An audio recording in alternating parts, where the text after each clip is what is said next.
बिस्मिल्लाहिर्रहमानिर्रहीम। अस्सलाम व्यूवर्स, आप देख रहे हैं अपना यूट्यूब चैनल हज़ारा कुकिंग पॉइंट और हम रोज़ की तरह हाजिर हैं आपकी खिदमत में एक न्यू और यूनिक रेसिपी के साथ। तो चले टाइम वेस्ट किए बिना अपनी रेसिपी की तरफ बढ़ते हैं। तो जी हाँ, मैंने यहाँ पे गर्मा गर्म चपाती ली और चपाती को बिल्कुल उसका मिड निकालने के लिए मैंने इस तरह से उसे फोल्ड किया। फिर मैंने चेक किया और इसका जो मिड पॉइंट है उसके हाफ से मैं इस तरह से उसको कट कर दूंगी अपनी नाइफ के साथ।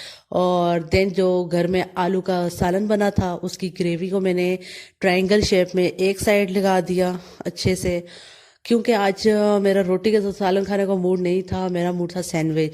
तो मैंने कहा चलो चपाती और इस ग्रेवी का ही बनाते हैं कुछ अच्छा सा मज़ेदार सा सैंडविच। तो इसमें जो आलू थे ग्रेवी में वो मैंने निकाल के दूसरी साइड ट्रायंगल शेप में उनको अच्छे से मैश कर दिया। और देन मेरे पास घर में दही अवेलेबल था, तो जल्दी से मैंने उन मैश हुए आलूओं पे अच्छे से दही डाल दिए चम्मच के साथ। तो यहाँ पे बहुत इंटरेस्टिंग होने चाहिए, आपके पास भी जो चीज़ें अवेलेबल हैं तो इस तरह का इजी सैंडविच बना सकते हैं। देन मेरे पास मक्खन था, तो वो मैंने अपने जो ग्रेवी थी थोड़ा सा उस पर डाला और दूसरी साइड थोड़ा सा डाला। और फिर ट्रायंगल शेप में थोड़े से मैंने ऑनियन पड़ा था वो मैंने गोल गोल काट के वो रख दिया। और उसके ऊपर हाफ लेमन पड़ा था कटा हुआ घर पे, हाँ किसी ने यूज़ किया और हाफ बच गया। देन मैंने उसको निचोड़ा और फिर मैंने ली चाट मसाला और पूरी रोटी के ऊपर सारी चीज़ों पे डाल दिया। और देन जो ग्रेवी बची थी और जो पार्ट बचा था रोटी का, तो वहाँ पे भी मैंने हल्की हल्की हल्की वो ग्रेवी डाल दी।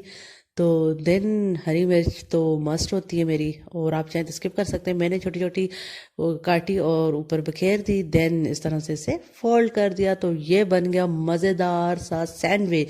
तो ये भी अगर बच्चों का कुछ खाने जो खाना बनाए मूड नहीं तो आप उनको ये सैंडविच बना के दे सकते हैं। ये बहुत मज़े का लगता है, बहुत बहुत बहुत बहुत। ये सैंडविच आप पराठे का भी बना सकते हैं। अगर आपको हमारी ये रेसिपी पसंद आए हमारे चैनल को ज़रूर सब्सक्राइब करें और बेल नोटिफिकेशन को ऑल करना मत भूलिएगा।